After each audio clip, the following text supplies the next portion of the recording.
Langit pagi itu bersih bagai kaca yang baru dipoles, biru muda merata dari ufuk timur hingga barat, tanpa sehelai awan pun yang berani mengganggu keheningannya. Bruce Gernon menarik napas dalam-dalam, menghirup aroma khas hanggar, minyak pelumas, bau logam panas, dan sedikit asap mesin, yang selalu memberinya rasa tenang. Di sebelahnya, ayahnya, Larry Gernon, sudah duduk di kursi kopilot sambil memeriksa peta navigasi kertas yang mulai usang di tepinya. Cuaca sempurna untuk terbang, gumam Bruce sambil menekan tombol starter. Mesin Beechcraft Bonanza 1967-nya meraung dengan setia, getarannya yang familiar merambat dari kemudi ke tulang tangannya. Pesawat tua ini sudah seperti bagian dari dirinya. Setiap lekuk badan pesawat, setiap suara kecil dari mesin, ia hafal di luar kepala. Tapi pagi ini, ada sesuatu yang mengganjal di benaknya. Sebelum menutup pintu hanggar, ia menangkap pandangan Joe, petugas bandara tua yang sudah bekerja di sini sejak zaman Perang Dunia. Orang itu berdiri di sudut, tangan di pinggang, matanya menyipit seolah mencoba mengingat sesuatu. Ketika Bruce melambai, Joe hanya mengangguk kaku, lalu tiba-tiba berjalan mendekat. "Kau yakin mau terbang hari ini?" Suara Joe serak, hampir berbisik. Bruce mengernyit. "Kenapa tidak?" Joe menjilat bibirnya yang pecah-pecah, lalu melirik ke arah timur, ke arah segitiga bermuda yang legendaris itu. Angin pagi ini terasa aneh. Seperti sebelum badai, 68. Bruce tertawa pendek. "Radar tidak menunjukkan apa-apa, Joe. Tenang saja." Tapi ketika ia naik ke kokpit, pandangannya tertarik pada sekumpulan burung camar yang terbang dalam formasi tidak wajar, berputar-putar seperti ditarik oleh pusaran tak terlihat. Sesaat, ia merasa ada yang salah, tapi ayahnya sudah menyentuh bahunya. "Fokus, pilot. Kita punya jadwal." Begitu roda pesawat meninggalkan landasan, Bruce segera melupakan keganjilan tadi. Mereka menanjak dengan mulus, meninggalkan Pulau Andros di Bahama yang semakin mengecil di bawah. Suara radio lalu lintas udara penuh dengan obrolan rutin pilot-pilot lain, semuanya normal. Sampai mereka mencapai ketinggian 10.000 kaki. "Ayah, lihat awan itu." Bruce tiba-tiba berseru. Di depan mereka, sekitar 3 mil di kejauhan, sekumpulan awan kumulus bergerak dengan cara yang mustahil, membentuk lorong sempurna dengan dinding-dinding berlapis seperti spiral. Bukan seperti awan badai biasa, tapi lebih seperti terowongan yang sengaja diciptakan. "Itu tidak natural," Larry bergumam, wajahnya berkerut. Bruce memeriksa radar cuaca, tidak ada tanda-tanda turbulensi atau sistem tekanan rendah. Tapi saat mereka mendekat, suhu kabin tiba-tiba turun drastis. Napas mereka mengembun di udara. "Kita putar balik," kata Larry, suaranya tegang. Tapi saat Bruce mulai membelokkan kemudi, sesuatu yang mengerikan terjadi. Pesawat mereka seperti ditarik oleh kekuatan tak terlihat, meluncur lurus ke dalam terowongan awan itu. Dan kemudian, dunia di luar jendela berubah menjadi kabut abu-abu yang berkilauan, penuh dengan percikan listrik kecil seperti kunang-kunang yang gila. Radio mati. Kompas berputar liar. Dan Bruce mendengar suara aneh, seperti ribuan orang berbisik dalam bahasa yang tidak ia kenal, menyusup melalui headsetnya. Ia baru menyadari satu hal. Mereka tidak bisa kembali. "Bruce, kendalikan pesawat." Teriakan ayahnya nyaris tenggelam dalam derau statis yang memenuhi kabin. Bruce mencengkeram kemudi dengan erat. Kedua tangannya gemetar melawan tekanan tak terlihat yang mendorong pesawat mereka semakin dalam ke lorong awan itu. Di luar jendela, dinding-dinding kabut abu-abu berkilauan seperti cairan merkuri, berpendar dengan kilatan-kilatan listrik kecil yang menari-nari di permukaannya. "Saya mencoba." Bruce membentak sambil menendang pedal kemudi ke kiri dan kanan, tapi pesawat tidak merespons, seolah mereka bukan lagi pilot, melainkan penumpang dalam sebuah wahana hantu yang bergerak dengan kehendak sendiri. Larry Gernon dengan cepat memeriksa panel instrumen. Jarum kompas berputar liar seperti kesurupan, kadang berhenti sejenak hanya untuk kembali berotasi dengan kecepatan gila. Altimeter menunjukkan angka-angka yang tidak masuk akal. 10.000 kaki, 8.000 kaki, 12.000 kaki, padahal Bruce tahu mereka tidak sedang naik atau turun. "Ini bukan turbulensi biasa," Larry bergumam, wajahnya memucat di bawah cahaya kehijauan dari panel kontrol yang mulai berkedip-kedip tak menentu. Tiba-tiba, seluruh badan pesawat bergetar keras. Bruce merasakan tekanan aneh di telinganya, seperti ketika pesawat menukik tajam, tapi altimeter tetap menunjukkan ketinggian yang sama. Dari jendela, ia melihat sesuatu yang membuat darahnya membeku. Kilatan cahaya berbentuk geometri sempurna, segitiga, lingkaran, dan pola fraktal yang mustahil terbentuk secara alami, berputar-putar di dalam kabut seperti proyeksi hologram raksasa. Ayah, lihat itu. Sebelum ia menyelesaikan kalimatnya, seluruh kabin diterangi cahaya putih menyilaukan. Bruce secara refleks menutup mata, tapi tetap bisa melihat bayangan tulang tangannya melalui kelopak mata, seperti sedang menjalani foto röntgen. Suhu udara sekitar tiba-tiba melonjak, keringat mengucur deras di dahinya. Ketika cahaya mereda, Bruce membuka mata dan menemukan pemandangan yang sama sekali tidak ia kenal. Kabut di luar jendela bukan lagi abu-abu, tapi hitam pekat, dengan bintik-bintik cahaya berwarna ungu dan biru neon yang bergerak melingkar, seperti bintang-bintang buatan. Pesawat mereka sekarang melayang tenang, tanpa suara mesin, tanpa getaran, hanya keheningan yang mencekik. Di mana kita? Larry berbisik, suaranya pecah. Bruce memeriksa GPS. Layarnya penuh dengan garis-garis acak dan simbol-simbol aneh yang bukan berasal dari sistem navigasi manapun yang ia tahu. Jam di dashboard menunjukkan pukul 12, tapi jarum detiknya tidak bergerak, terkunci pada angka 12. Kemudian, sesuatu yang lebih mengerikan terjadi. Di tengah kabut hitam itu, sebuah bayangan raksasa mulai terbentuk, bentuknya seperti piramida, tapi dengan sisi-sisi yang melengkung tidak wajar, mengambang di kejauhan. Dari dalamnya, kilatan-kilatan energi biru menyembur keluar, membentuk pola seperti petir yang bergerak lambat. Itu bukan awan.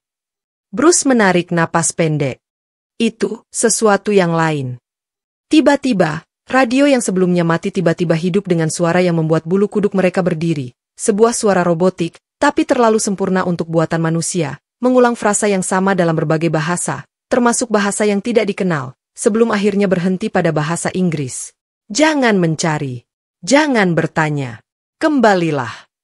Larry Gernon, pilot berpengalaman yang pernah menghadapi badai tropis dan kegagalan mesin, kini menggigil ketakutan. Bruce, kita harus keluar dari sini. Sekarang. Bruce mencoba menarik kemudi dengan sekuat tenaga, tapi saat itulah seluruh pesawat tersentak keras, seperti ditampar oleh tangan raksasa. Dan kemudian, kegelapan. Kegelapan itu padat seperti kain kafan yang membungkus pesawat. Bruce mengedip-ngedipkan mata, tak yakin apakah matanya terbuka atau tertutup, sampai tiba-tiba, BZZZT, lampu darurat merah menyala, membanjiri kabin dengan cahaya darah yang berkedip tidak menentu. Ayah? Tangannya meraba kursi sebelah, menemukan lengan Larry yang kaku.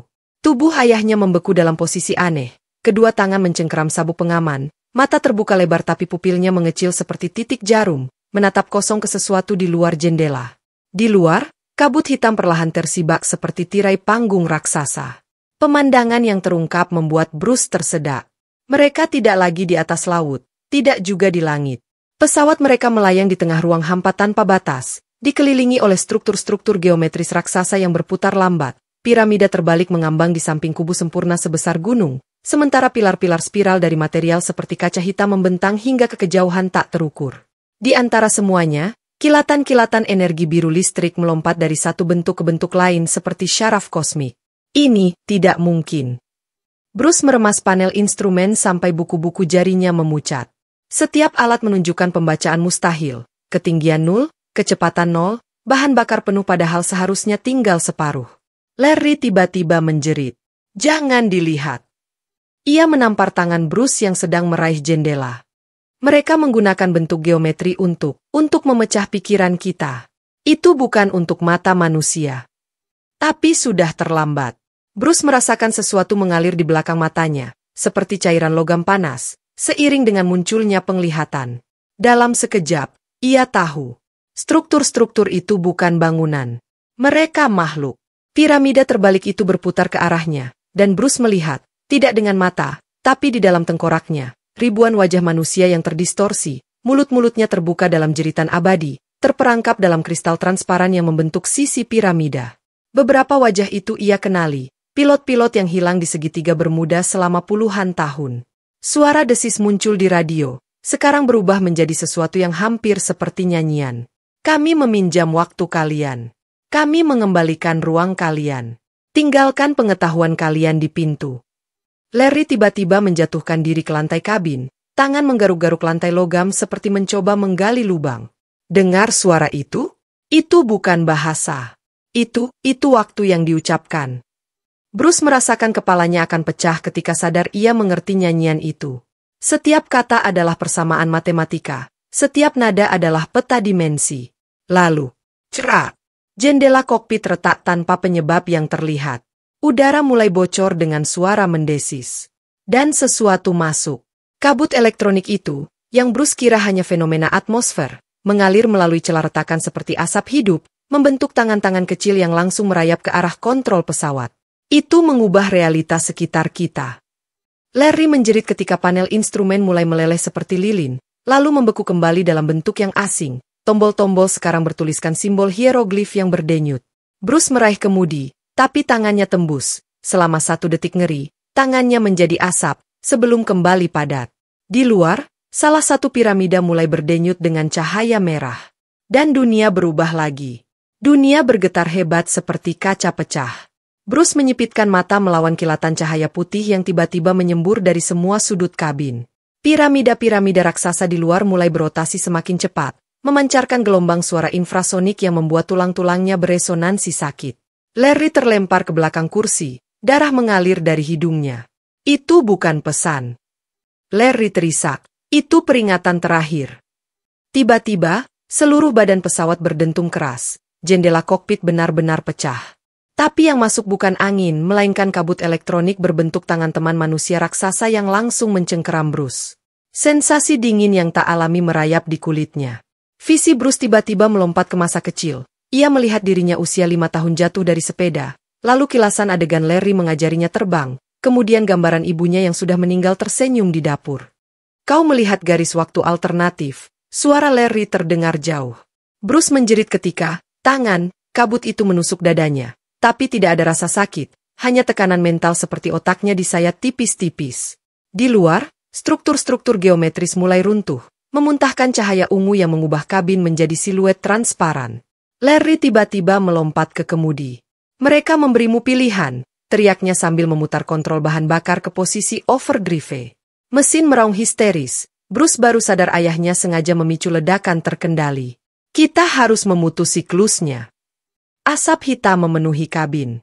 Di tengah kekacauan, Bruce melihat sesuatu yang membuat darahnya membeku. Jam di dashboard mulai berputar mundur lalu maju dengan kecepatan gila.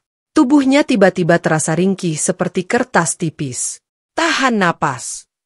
Larry membentak tepat sebelum seluruh pesawat terjun bebas ke pusaran cahaya di bawah. G-force yang brutal mendorong Bruce ke kursi. Di luar, wajah-wajah dalam piramida kini menjerit bersamaan. Suaranya merambat melalui retakan pesawat seperti simfoni neraka. Kabut elektronik tiba-tiba berubah warna menjadi merah darah, membentuk tulisan melayang di depan mereka, yang hilang tidak boleh kembali. Larry mengeluarkan pistol dari kompartemen. Bruce tidak pernah tahu ayahnya membawa senjata, dan menembak panel instrumen. Percikan api menyambar kabut. Ledakan putih. Bruce merasakan dirinya terurai menjadi partikel-partikel cahaya. Bonanza November 123. Ini menara kendali Miami. Suara radio yang tiba-tiba hidup membangunkan Bruce. Dadanya sesak napas. Di luar jendela, langit Florida yang cerah. Larry terkantuk-kantuk di sebelahnya dengan darah kering di telinga. Kami selamat, gumam Bruce. Tapi ketika mengecek GPS, jantungnya berhenti. Tanggal menunjukkan 4 Desember 1970, hari yang sama, tapi waktu lokal menunjukkan pukul 14.30. Padahal menurut jam tangan Bruce, seharusnya sudah pukul 18.17. Pesawat mendarat dengan mulus, tapi Bruce tahu sesuatu yang mengerikan. Larry kini punya bekas luka berbentuk segitiga di pergelangan tangan yang tidak ada sebelumnya. Dan di kantung jaketnya, sekeping kristal biru yang berdenyut pelan.